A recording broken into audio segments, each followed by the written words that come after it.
What's up? It's John here from JJSC Tech. It's been a while. And I'm also streaming on Facebook. First time I'm streaming on Facebook, completely against Facebook because the compression is like crazy on Facebook. So the audio and the video might be crazy over there, but trying something new. It's been a while. Probably like 2 weeks, 3 weeks, something like that. It's been a long time, and we're gonna just jump right into it. So this episode is about sliders. Are sliders still a thing? Are sliders just like drones? It was like a fad. Are there any use for sliders? We're gonna jump right into it. I would personally say yes, there's a use for sliders. There's always been a use for sliders, and there'll always be a use for sliders. It's not like a drone. You need a Part 107 license. You don't need a specific license. You don't need to renew it every 2 years or 3 years or how much ever. And there are different sliders as well. There are different sliders for different applications and different types of cameras. So that's what we're going to get into. So let's get right into it. First, let me show you what type of shots that you can get with sliders, because okay, so gimbals are a thing. Gimbals are still a thing. If you want that really steady shot and if you want to move around and etc., gimbals are still it. But there's a certain shot that a slider can achieve that nothing else can really do it. Probably like a jib, maybe, but that pan-in shot and that pan-in tracking shot, a slider can do that very well. So let's show this video real quick. Yep, I got it paused at this area, and this will show you the type of shots that we can get with sliders. But you know what I mean. All right, the fourth best thing I like about the GVM slider is that it has 3 different panning modes. Not very engaging for people. And I just messed that up. Okay, so we're going to talk about different sliders as well. There are sliders that range anywhere from $99 all the way up to $3,000, maybe $4,000. And some of you might be saying, why do I ever need a slider that's $4,000? And we kind of gonna get into that. All right, so let me fast forward all this. And let me get to, let's get to the shots.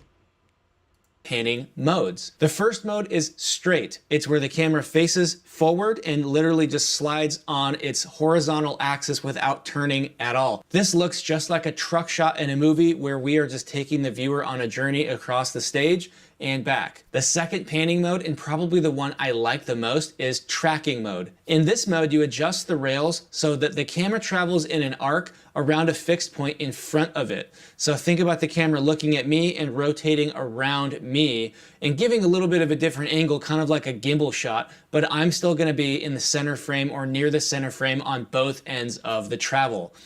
So I actually have a tracking shot as we speak. So let me show you real quick. So this camera is doing a tracking shot, and it's using a automatic slider, and it's doing it all on its own. You see, I don't need another person there to be tracking my head.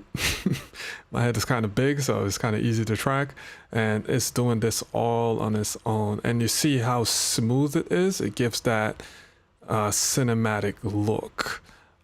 So you can do stuff like this, and you can also do stuff like this in a bigger scale, on a much bigger scale. Like for instance, the previous gig that I was on, it was a music video, and I had someone doing this tracking shot manually, and it was a much longer tracking shot because this one is kind of short.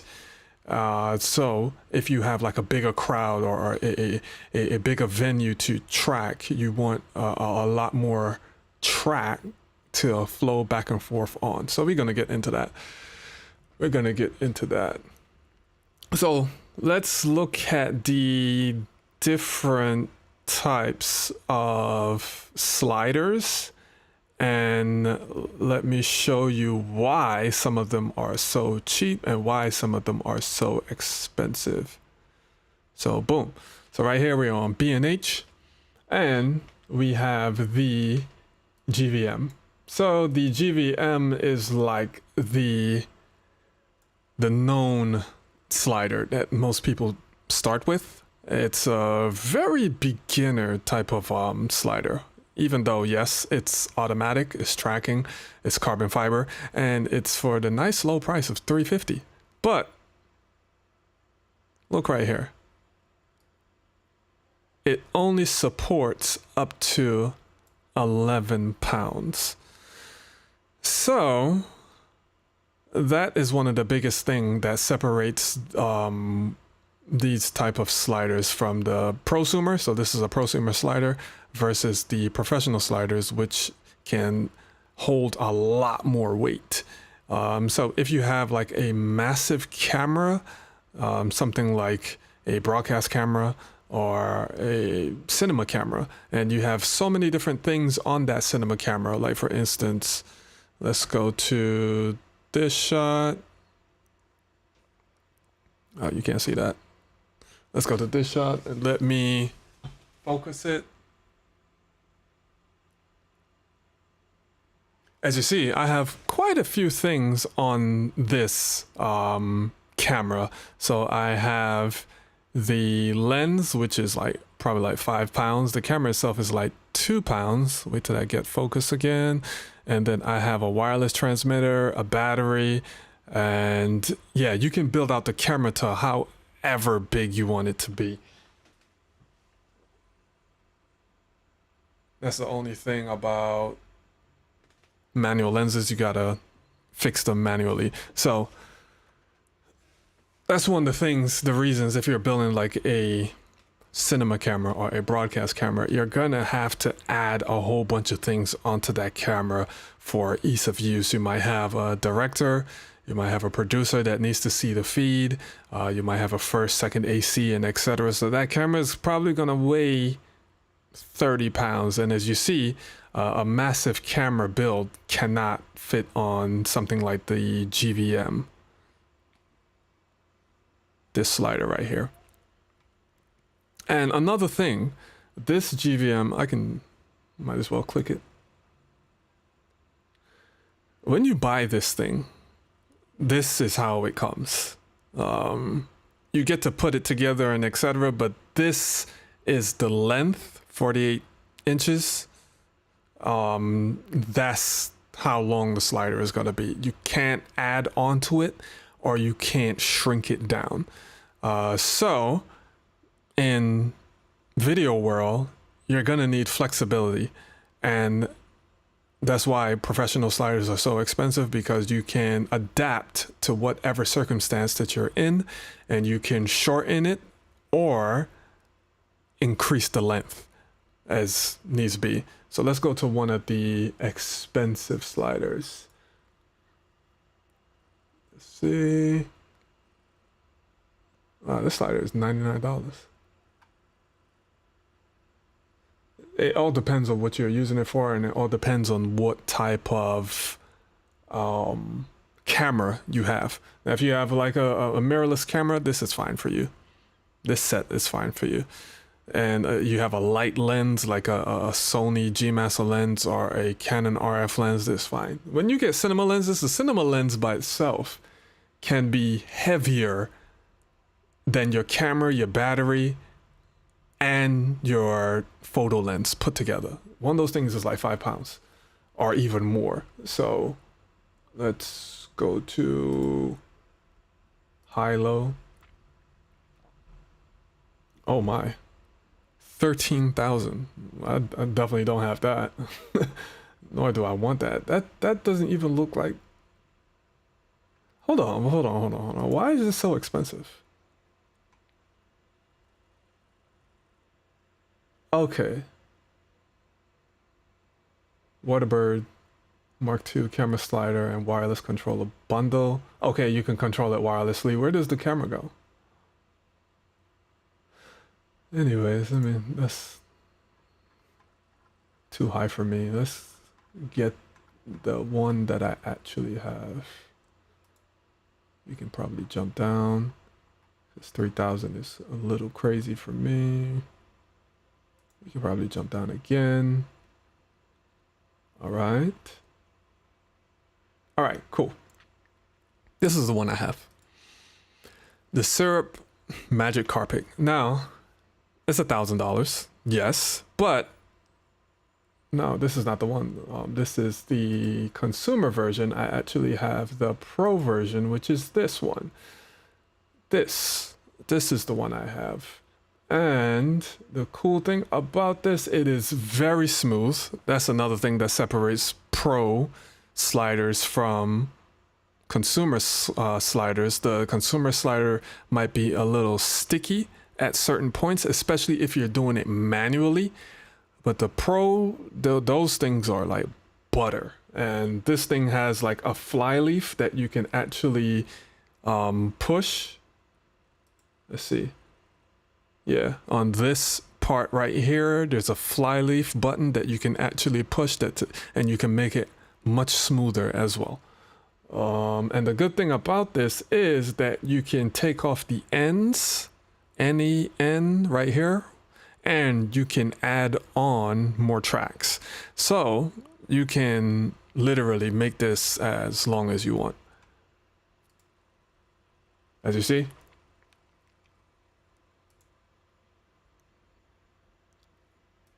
Scroll down. No? Yeah. So he has probably like 1, 2, yeah, he has 3 tracks on right now.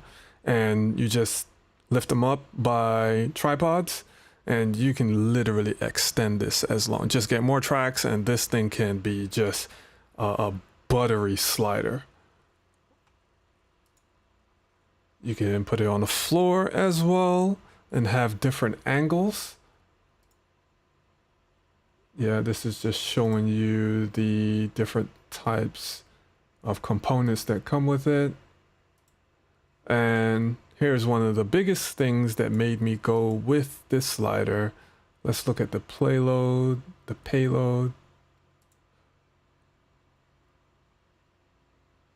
70 pounds. So you see, I can build out a camera rig that's like 70 pounds and I will have no issues whatsoever with this. This can also be vertical. It can go in a vertical orientation as well, and that can support up to 24 pounds. I don't know if I would use that mode, but this is more than enough for me. So even if I'm using like a Arri Alexa, which is a notorious heavy camera, and you put like a cine lens on there, which is a notorious heavy lens, you'd be good to go. You'd be very good to go with this slider.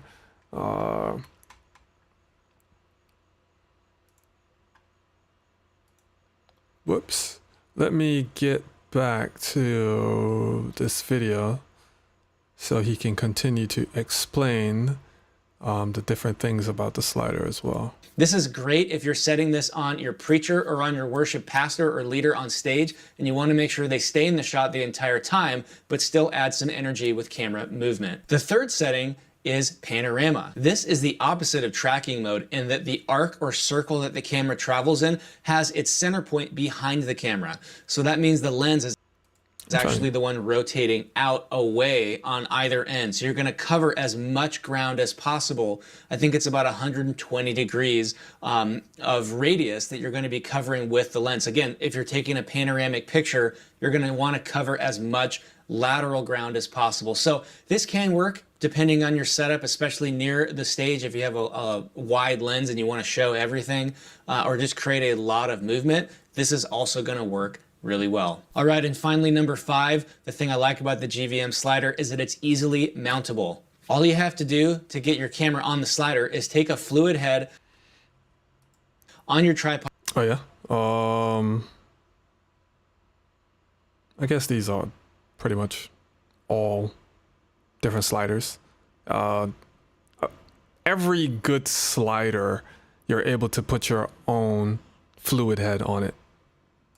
Pod and screw it off, and then just put that fluid head right on top of the slider, and then you can mount your camera on there just like you've always been doing for the tripod that was probably. But the only thing about this though is if you're switching cameras, like you got a big camera and say like the Sony Venice, which is built out to like 50 pounds. And then you want to switch that to like an FX3 build out that's probably 10 pounds or something like that.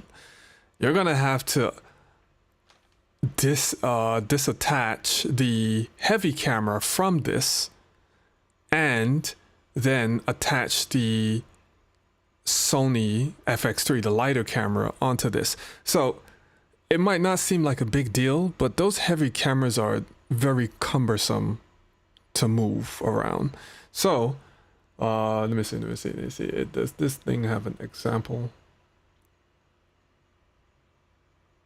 Let's go back to this right here. So this thing right here, this, let me see if I can zoom in. This connector that's like cork, this whole circle thing can come out, can pop right out. So you can actually connect you can have 2 fluid heads and you can connect one of them to this cork and you can connect another one with another camera to another cork. And all you have to do is pop this out and then put in the other camera that's connected to the other cork, and it saves you a lot of time. And you don't have to be fidgeting with a heavy camera trying to get it off of the this connector right here, the Manfrotto connector. This right here, this Manfrotto connector. At the top, you probably can't see what I'm pointing at. But you see where his finger is at? Yeah. So that uses a connector. That's the best way I can explain it. A connector. But you have to slide it in an angle and then snap it down. So that can get really hairy with a 50-pound camera. You don't want to be doing that a lot. Like, trust me, you don't want to be doing that a lot. In that spot before. It's really easy to get things up and running with this slider. Okay, so obviously there's no perfect product, and especially at this price point, there's gonna be a few drawbacks. So let's talk about what those are. Number one is that this slider is a little bit unstable. You'll notice on the footage of this church that runs the GVM slider that they use 2 tripods on either end of the rail. Now, you don't actually have to do this. You can just center mount your tripod and let the camera travel to either side. However, what we've all learned, unfortunately, is that if you go more than about 2/3 of the way to the edge on either side, you run a really high risk of tipping your tripod over, especially if you're using a full frame camera. Your 2 options are to either use the full 48 inches of the slider and mitigate your risk by putting 2 tripods on either end, but paying about double for the slider by buying a second tripod. Or just run 1 tripod and don't use the full width of the rails. It's up to you, it'll work either way. The second... That's the other thing. More professional sliders. This is all aluminum. This whole thing is aluminum. I can actually switch to it.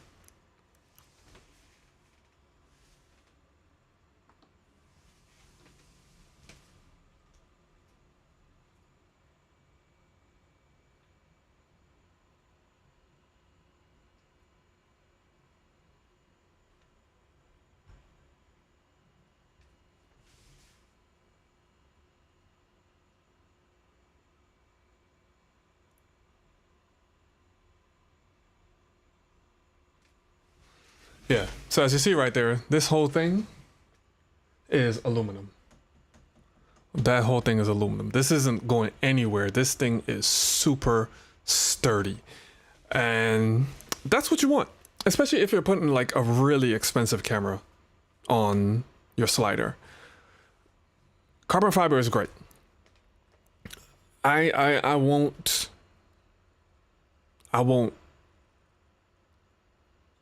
go against carbon fiber to a certain extent. My tripods are carbon fiber. I trust carbon fiber. I use carbon fiber. When it comes to sliders, the thing about that is if you are building out a very long track, let's say 20 feet, you don't really want a 50-pound camera in one of those areas to cause the tripod to kind of like flex or bow. Now, you're not really gonna flex carbon fiber like that.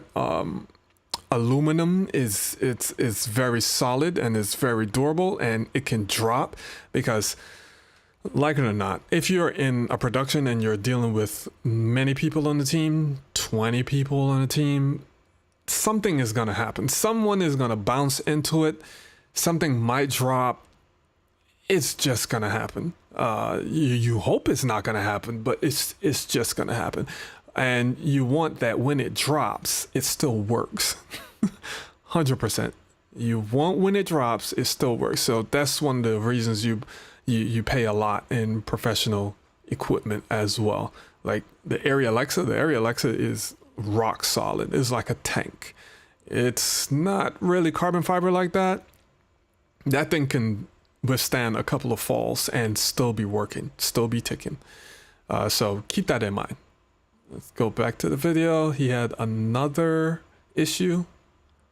The negative thing about the GVM slider is that it does have a little bit of shutter in the movement when you're not using straight tracking mode. So this slider gets its different panning modes by bending a central rail on top that's a little bit flexible, and you can set different shapes of curve in order to create different kinds of effects with what happens with the fluid head. Now, this is a very simple and inexpensive way to get these different panning modes, which is why the slider is so affordable. But the trade-off of that style or strategy is that you're gonna have a speed differential between the wheels on the front and on the backside of a bent bar, right? Because there's different lengths of travel being required in order to go around a curve, just like in your car. So what happens as the camera goes in an arc is that at about halfway from the middle, at the apex of the curve, you're gonna have a little bit of skipping and shuddering in these wheels because they're not going the same speed. Is this noticeable? Yes, if you're looking for it. Now, if you have OIS in your lens, or even better, if you have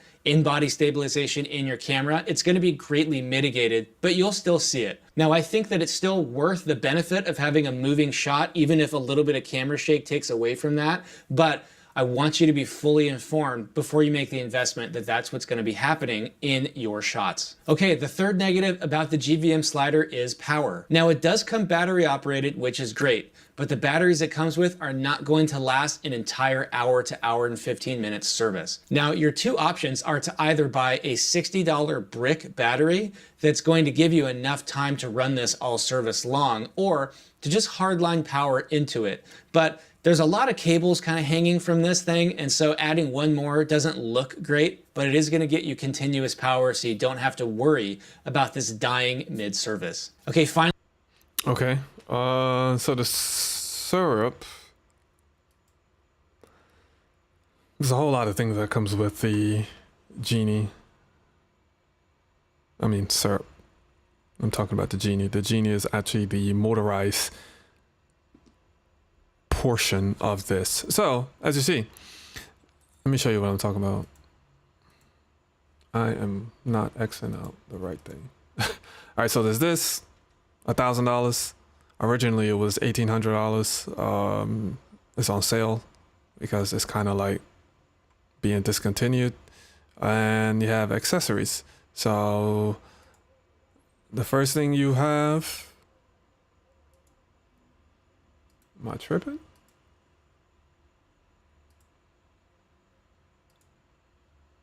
Okay.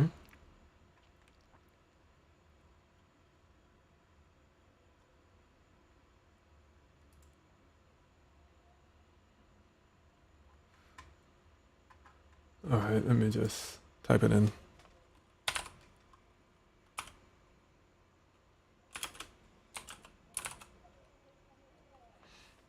Syrup Genie 2. Okay, so you have this, which is the pan tilt, motorized,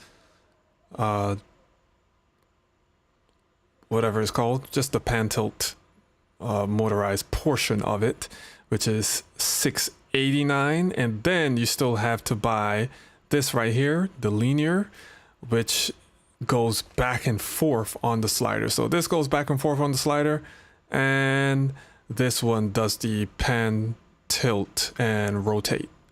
So you see, it's extra $1,000 plus $1,100. Yeah, it can get pretty expensive.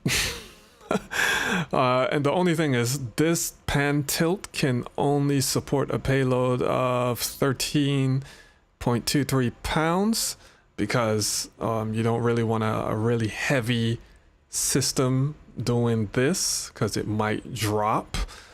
And the linear, I think this is good. Like this supports a lot of weight. I'm not showing this stuff to tell you that you should get this, but I'm sure. Oh, 16 pounds. 16 pounds. Yeah.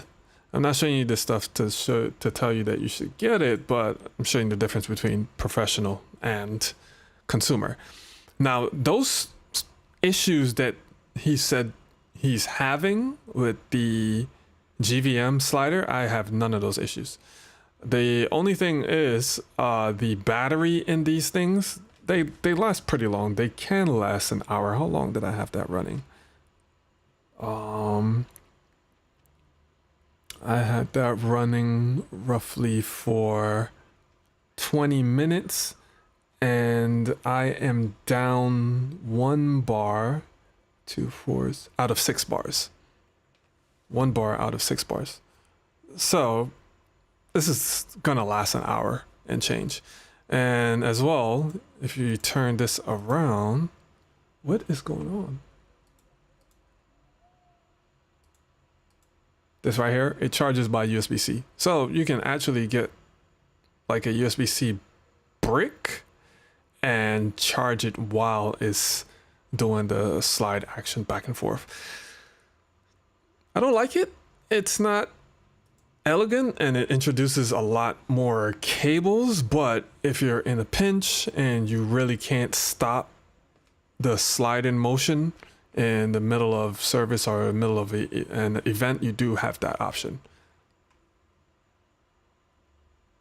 See, I know, of course, other sliders, they have different ways of powering their sliders. Some have like V-mount and some use gold mount, so it can last way longer. Finally, the fourth negative about the GVM slider is that its controller is really not intuitive or easy to use. The menu structure is confusing, the buttons are not labeled. It actually takes like 5 or 10 minutes your first time using it to even know how to navigate forward and backwards or even turn the thing on. You can get over that, but what's really annoying is that every time you power the unit off, you have to manually go in and reset the in and out points. So if you just turn it on and hit go, it literally won't do anything. And you have to literally run the camera over to one side and then hit here, and then run the camera to the other side and hit here. And then you can hit, go back and forth and it'll run itself from that point on. But there's no way to skip that. It won't remember anything when you turn it off or turn it on. And you have to run the camera to the actual spot you want in order to reprogram it. So if the battery slips out, if someone unplugs the cable, if someone turns it off on accident, whatever happens, you're gonna have to take like 2.5 minutes to get this thing reset, and that gets old pretty fast. The other thing I don't like about the controller is that it's not wireless. So it's plugged into the unit, it just dangles below it. There's not really a nice looking way to stow it away unless you want to Velcro wrap it to the actual frame. So that's kind of a pain. It would be really nice if there was a way to Wi-Fi to this device so that from the back of the room, you could just use an app and say start and stop. And again, you're only paying $350 for this thing. So I'm being picky, but that's something I would change if I were in charge. Also, when you get to the more pro type of gear, you can get cool features like Bluetooth, because I have an app on the phone that actually controls this slider right here. So I can set all the points. L is linear, P is pan, T is tilt, and I can definitely adjust them on the go and set the time limit. If I set a greater time, it's going to pan much slower, and if I do a faster time, it's going to pan and do the motion much quicker. So yeah, I have no problem with this app. This app hasn't updated in like 3 years, but it still works. I update the systems. Update the linear motor and the pan tilt motor through the app. It works fine. I've never had an issue on a gig or for my personal self. Never had an issue. Setup time is probably like 5 minutes. Yeah, like 5 minutes. And you're ready to go. And I'm not. Overall, this is a fantastic purchase that I think is going to bring a lot of value to your live stream. And I think a lot of us have the question, where would I put it? And I think there's two main... Okay, so we're going to get some... We're going to see how this looks practically. How it would look in a church setting and what type of shots you can get. And for this, we are going to go Well, before we do that, let me check my other camera because it just shut off because my battery died. Okay, there we go. There we go. There we go. It is still going. Never missed a beat. I think one of my batteries for this camera is faulty, so I might reluctantly have to get one. And you see how smooth it is? It's just doing the tracking shot effortlessly. And I can focus this a bit more. Yeah, and there you go. I wonder how this looks on Facebook. That's I'm gonna check that out after, because Facebook is no joke, bro. Facebook compresses like crazy. All right, so let's look at this practically. Let's go to Bethel. Let's see, Bethel production or Bethel church. Let's do church.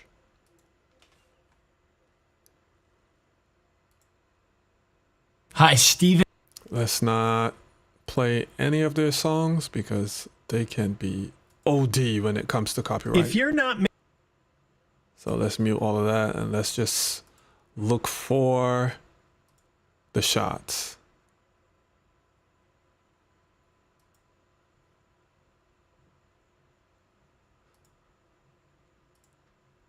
Now these guys are A1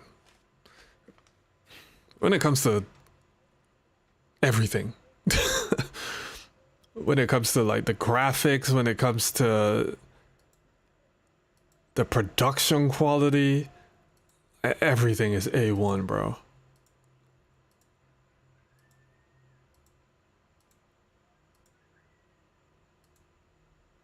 Look at their sit downs. Now they use the red Komodo. You can tell. The skin tones are accurate. It's just buttery, bro. And they shoot 24 frames per second. And this is being streamed. So you guys have no excuse if you're streaming 60 frames a second. It doesn't look realistic. I ain't gonna lie to you. It doesn't really look realistic at all. Try 24 frames a second, but you must have the infrastructure. You must have a good encoder. Yeah, a few things to make it look really good, because right now I'm streaming 24 frames per second to YouTube, Facebook, and Twitch, and it looks more realistic. It looks way more realistic. But let's skip this. Skip. And let's get to when they do the music. As you see, this is, yes, there it is. Wow, that was quick. So this is their camera that they have on the slider. Did I go back too fast?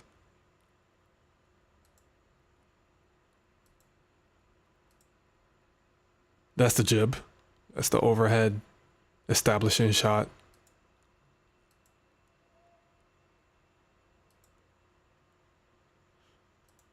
Dude, I just had it. All right. Since they're singing, you're going to get that shot again. Let's just wait for it.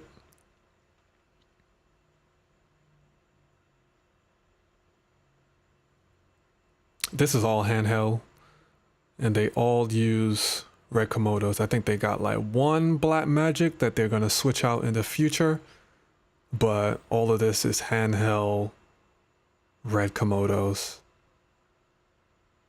Skin tone looks so real. There's a little artificial. Nothing is okay. This is the jib shot. Come on, get to the slider.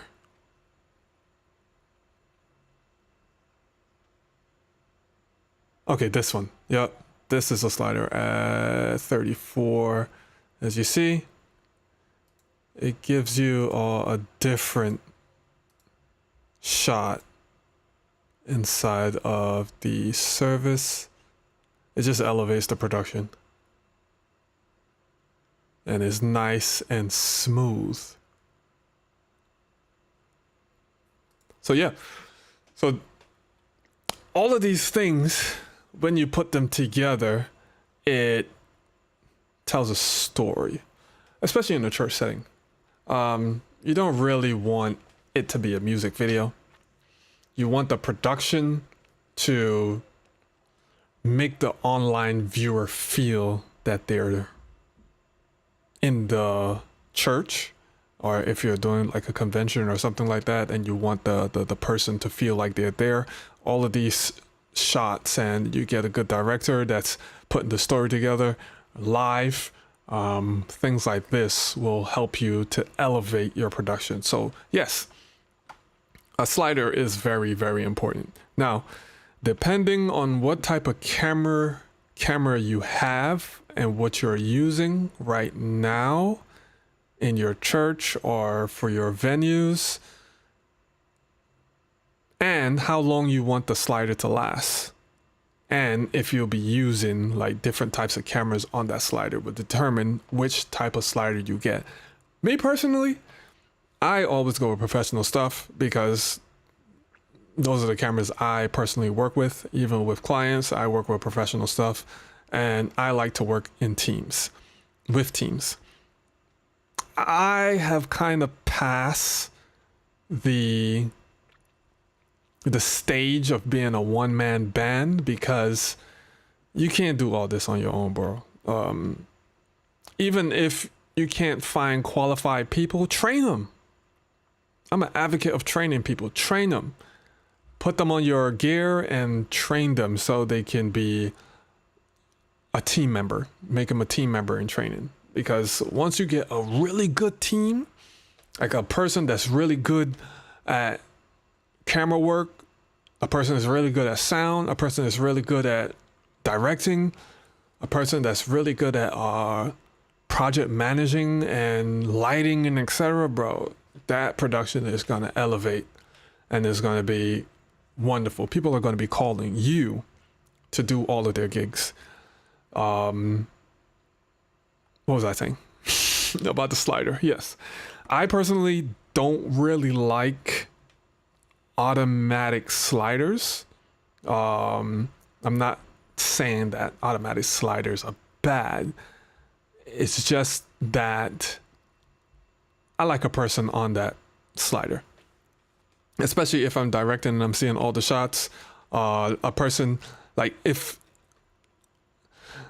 you put in all the points for the slider to go back and forth, and there's something going on in the middle of the shot, you can't like reset it and make it start from the middle, so you can get that shot and then pan and start from the middle point. You can't really do that. Like a manual person could do that. With the sliding shot, everything is automatic, and you have to stop it and hope you get the right shot in the right frame to use that shot. Hopefully that makes sense. Hopefully that makes sense. So I will, well, there's a music video that we did that we actually used a slider, and it looks really good. Well, I don't know, I'm kind of biased, but it was a team of us that we got together and we shot a music video.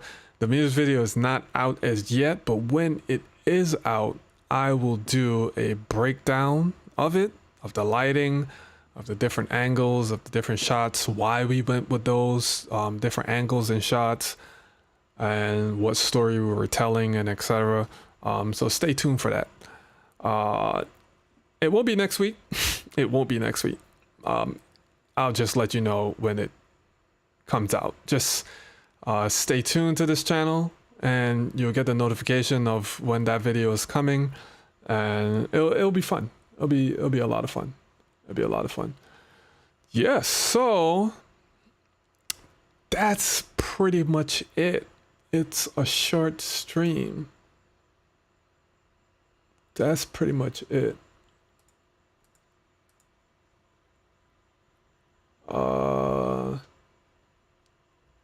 Jason in Facebook land, he says nice. Cool, yup. I can't get Facebook comments on the live right now. I don't know. Like Facebook keeps changing things, bro. Like I might do a video on how to stream to multiple platforms using Ecamm. It's not hard. I know a lot of people use Restream, and Restream is pretty good as well, but the quality isn't the same. So I just might do a video or a stream of how to do multiple platforms, stream to multiple platforms from Ecamm. Facebook is just bad, bro. I don't know why they're being so difficult. I don't know. It's just Facebook. It is what it is. It's their platform. They can do what they want. Yeah, that's it. I'm done babbling. So I'm going to catch you guys in the next one. God bless. Make sure you guys stay safe. Enjoy the rest of your Sunday. Peace.